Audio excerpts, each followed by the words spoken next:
మీకు ఒక 2 ఎగ్జాంపుల్స్ చెప్తాను. అన్నము ఉడికిందా లేదా తెలవాలంటే ఒక మెతుకు చూస్తే చాలు అంటారు. అట్లాగా ఇక్కడ మన కాళోజీ కళాక్షేత్రము ఆ రోజు ప్రారంభోత్సవం రోజు ఒక పిల్లవాడు వాళ్ళ నాన్న ఆ అబ్బాయికి 6 ఏళ్ళు ఉంటాయి, భుజాల మీద నిల్చొని ఒక ప్లకార్డ్ పట్టుకున్నాడు, నేను క్యాన్సర్ పేషెంట్ని, నన్ను ఆదుకోండి అని చెప్పి. మన సీఎం రేవంత్ రెడ్డి గారు ఆయనని దాటేసినప్పుడు నాకు చెప్పినారు వాళ్ళని చూడండి అని చెప్పేసి. అప్పుడు నేను చెప్పిన మా ఇంటికి రండి, మీకు ఏం కావాలో మేము చేస్తాము అని చెప్పి. అప్పటి నుంచి ఇప్పటికీ 2 సంవత్సరాలు అవుతుంది. ఇది 3rd టైం నేను వాళ్ళకి ఎల్ఓసి, ప్రతిసారి ఎల్ఓసి 5 lakhs ఇప్పిస్తుంటా. ఆ బాబుకి నెలకి 50,000 అవుతాయి మందులకి. వాళ్ళ నాన్న ఉల్లిగడ్డల హోల్సేల్ షాప్లో ఒక చిన్న కూలీలాగా రోజువారీ కూలీ.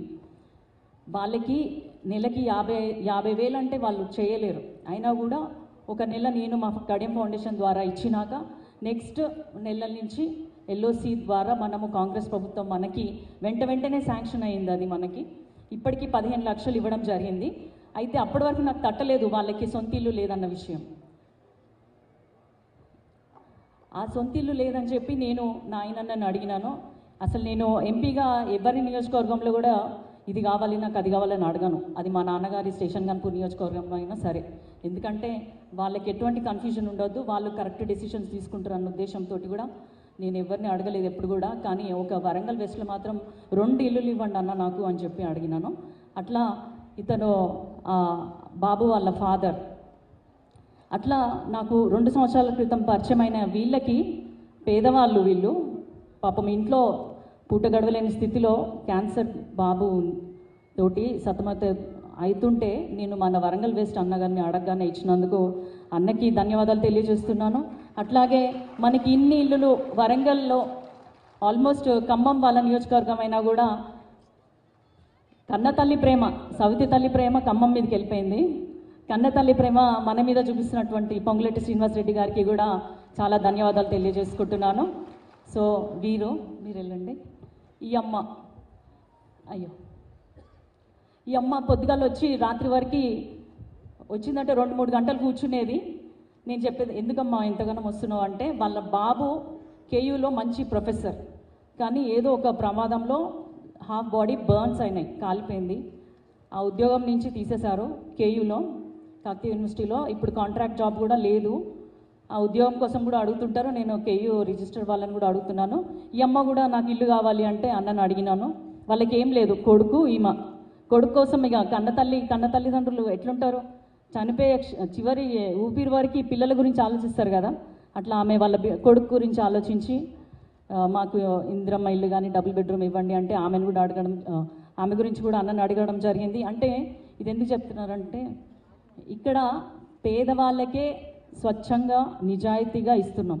ఎక్కడ కూడా అంతకుముందు నేను చిన్నగా ఉన్నప్పుడు ఊర్లలోకి వెళ్ళినప్పుడు ఇందిరమ్మ ఇల్లు అనే పేరు విన్నాను. తర్వాత మధ్యలో కేసీఆర్ గారి ప్రభుత్వం వాళ్ళు ఏం చెప్పిందంటే, ఇక మనకి తెలుసు స్టోరీ అంతా, అన్న చెప్తారు మినిస్టర్ గారు. సరే అప్పుడు వస్తాయేమో ఇల్లు అనుకున్నా, ఆ 10 ఏళ్ళు ఎవరికి రాలే. కానీ ఇప్పుడు నాకు నిజంగా కూడా చాలా సంతోషంగా ఉంది.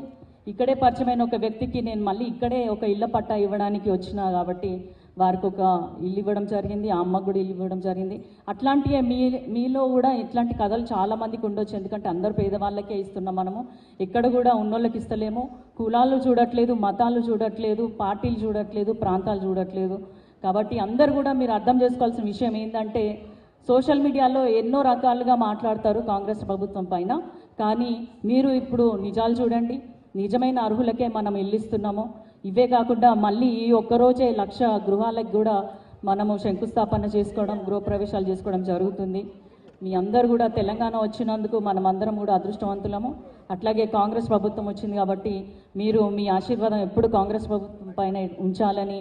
వరంగల్ వెస్ట్ ఎమ్మెల్యే గారు కూడా చాలా కష్టపడుతున్నారు మన కోసము. ఈ బిల్డింగ్ ఒక సాక్ష్యం దానికి.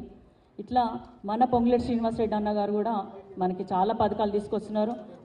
మన ముఖ్యమంత్రి గారిని ఒకటే మాట అంటారు ఎప్పుడు చూసినా, ఎందుకు ఊరికే ఢిల్లీకి వెళ్తున్నారు అని. మరి మొన్న 4,500 కోట్ల నిధులు అర్బన్ డెవలప్మెంట్ ఛాలెంజ్ ఫండ్ అని వచ్చింది మనకి. అందులో మన వరంగల్కి కూడా వచ్చింది. ఇవన్నీ ఎట్లా సాధ్యమవుతున్నాయి?